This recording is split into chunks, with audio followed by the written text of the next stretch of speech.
is Selena Clark, and I am doing a persuasive speech on should criminals that have been released be able to own a pet.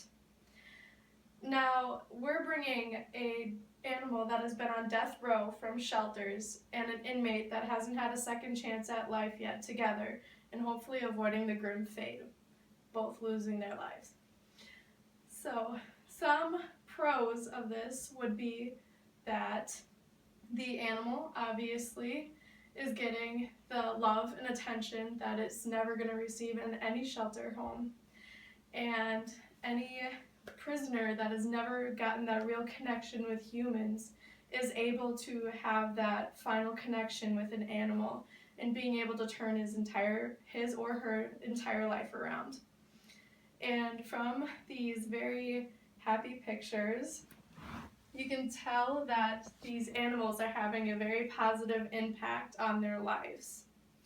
Now, what comes into question with the cons of this would be that in a psychological mental state that these criminals are in, they're obviously convicted of something.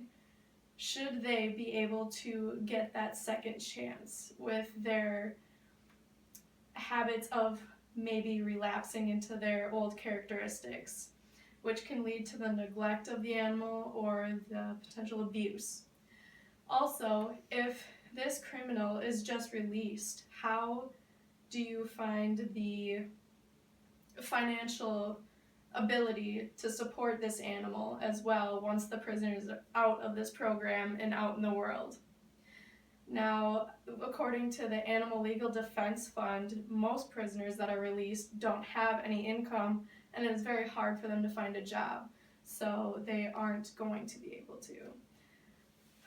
I personally believe that with this topic, it's very hard to set a line.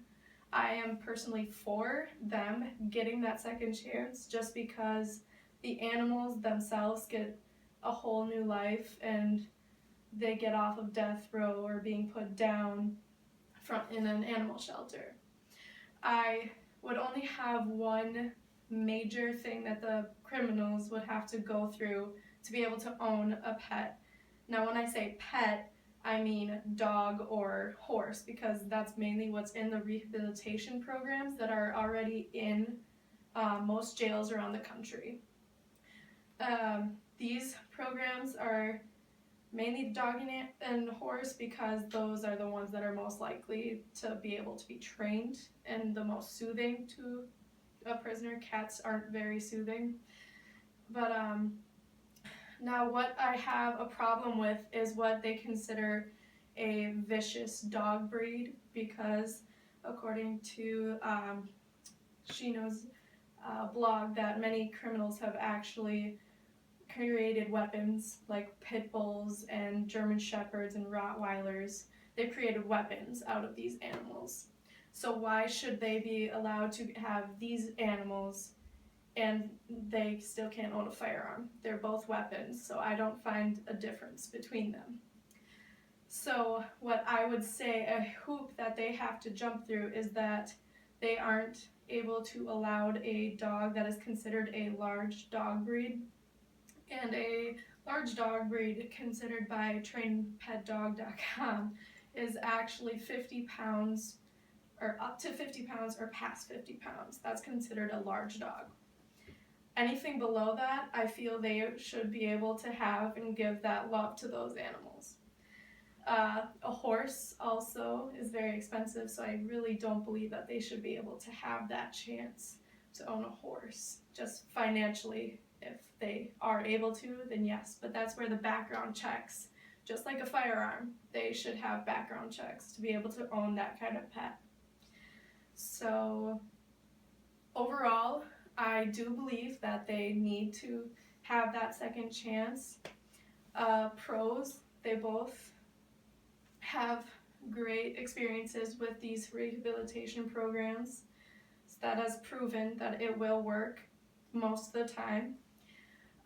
Some cons, potential neglect, and just that what if factor of relapsing and they actually do abuse. the dog or take that abuse and frustration out on another human being just through psychology. And the animals are already in a really rough state, so why should we put them through that? That would just be a negative to think about. And with those points, that is the end of my speech. Thank you.